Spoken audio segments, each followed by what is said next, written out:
ప్రజలు సహించలేదు. ఇందిరమ్మ లాంటి వాళ్ళను సైతం కూకటి వేళ్లతో పెకిలించిన దేశం ఈ భారతదేశం.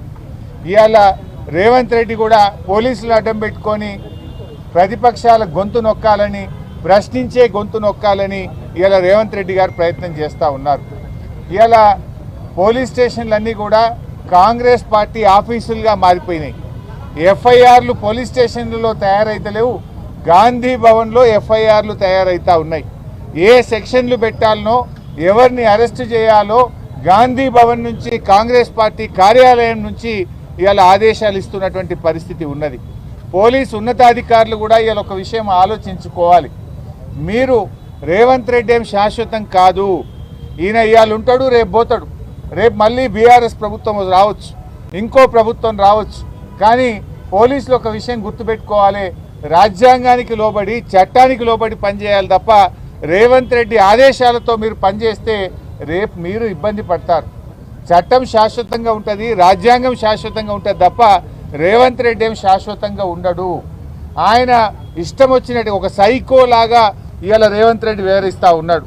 ఒక శాడిస్టిక్ ప్రెషర్లో రేవంత్ రెడ్డి గారు ఉన్నారు.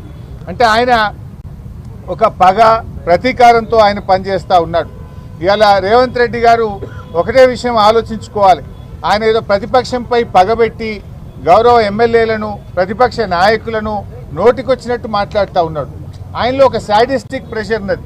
అంటే గతంలో మరి ఏ రకంగా అయితే ఇవాళ కాంగ్రెస్ పాలన ఉందో ఈరోజు మళ్ళీ అదే రకంగా అంటే బీఆర్ఎస్ కార్యకర్తల్ని, ఎమ్మెల్యేలని అరెస్ట్ చేయాలి, ఇబ్బంది పెట్టాలి అనే ఒక పగతో, ప్రతీకారంతో రేవంత్ రెడ్డి పనిచేస్తున్నట్టు కనబడతా ఉంది. నీ ఏడాది పాలనలో కేసీఆర్ గారు కట్టించిన ఫ్లైఓవర్లకు ఇనాగరేషన్లు చేసినావు, కేసీఆర్ గారు కట్టించినటువంటి ఎస్టీపీలను ఇనాగరేషన్ చేస్తున్నావు, కేసీఆర్ గారు కట్టించిన కాలోజీ క్షేత్రాన్ని ఇనాగరేషన్ చేసినావు తప్ప అసలు నీ ఏడాది పాలనలో ఒక ఇల్లు కట్టినవా? నీ ఏడాది పాలనలో ఒక పాలసీ తెచ్చినవా? నువ్వు చేసిన ఒక్క మంచి పని ఉందా? నువ్వు ఒకవైపు ఏమో ప్రజాపాలన అంటున్నావు. ప్రజాపాలన కాదు, ఈ రాష్ట్రంలో రాక్షస పాలన నడుస్తూ ఉంది. ఎక్కడ ప్రజాపాలన ఉంది? ప్రజాస్వామ్యము, ప్రశ్నించే హక్కు ఇస్తాం, 7వ గ్యారంటీగా ఇస్తున్నా అన్నావు. నీ 7వ గ్యారంటీ ఏమన్నా ఉంది అంటే ఈ రాష్ట్రంలో అక్రమ అరెస్టులు తప్ప 7వ గ్యారంటీ ఏమీ అమలైతలేదు. ఇలా రాహుల్ గాంధీ గారు పెద్ద పెద్ద మాటలు మాట్లాడుతుండు.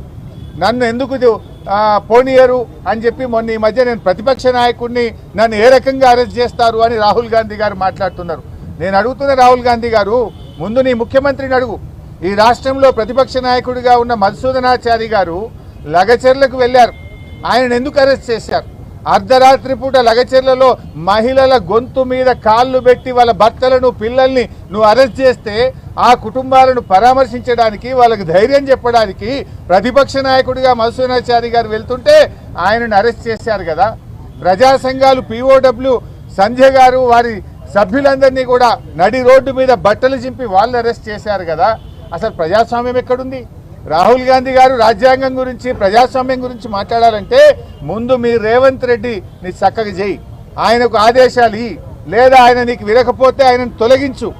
ఇలా అర్థమవుతుంది, రేవంత్ రెడ్డి ఫ్రస్ట్రేషన్ కూడా అర్థమవుతుంది. ఢిల్లీకి పోతే రాహుల్ గాంధీ అపాయింట్మెంట్ దొరకలేదు. ఈ మధ్య 5 ట్రిప్పులు 6 ట్రిప్పులు కొట్టినా ఢిల్లీలో రాహుల్ గాంధీ అపాయింట్మెంట్ దొరకలేదు. ఎవడు కుర్చీ గుంజుకుంటాడో అనేటువంటి ఫ్రస్ట్రేషన్లో ఉంది. మంత్రులు ఎవరు ఆయన మాటింటున్నటువంటి పరిస్థితి లేదు. అంతా ఆగమాగం.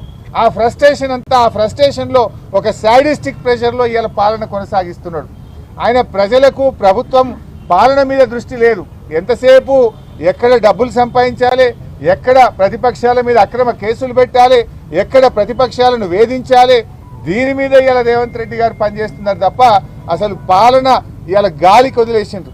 నీ ఏడాది పాలనలో ఏ వర్గం బాగుపడ్డది రేవంత్ రెడ్డి గారు? మహిళలకు నువ్వేమన్నా చేసినవా? మహిళలకు 1,00,000 కోట్ల వడ్డీలను రుణం అన్నావు, అది బోగస్. కేసీఆర్ గారు ఇచ్చిన 5 లక్షల రూపాయలకే వడ్డీ లేని రుణం ఈరోజు ఈ రాష్ట్రంలో వర్తిస్తుంది. నీ 1,00,000 కోట్ల వడ్డీ లేని రుణం బోగస్. మహిళలకు నువ్వు చెప్పినటువంటి మహాలక్ష్మి బోగస్. ఇవాళ రేవంత్ రెడ్డి అంటున్నాడు మంచి సలహాలు ఇవ్వండి, సూచనలు ఇవ్వండి అని. మేము చాలా సలహాలు ఇస్తున్నాం, మేమేం నీ పాలనను అడ్డుకుంటలేం కదా. నువ్వు 100 రోజుల్లో 6 గ్యారెంటీలు అమలు చేస్తా అని బాండ్ పేపర్ మీద నువ్వు ఒక దిక్కు, బట్టి విక్రమార్కో దిక్కు సంతకం పెట్టి కాళ్ళు ఏళ్ళు పట్టుకొని ఓట్లు వేయించుకున్నారు. 100 రోజులు కాదు, నీ పాలనకు 365 రోజులైంది. నీ 6 గ్యారెంటీలు అమలు చేయమని అడుగుతున్నాం. ఇది తప్ప?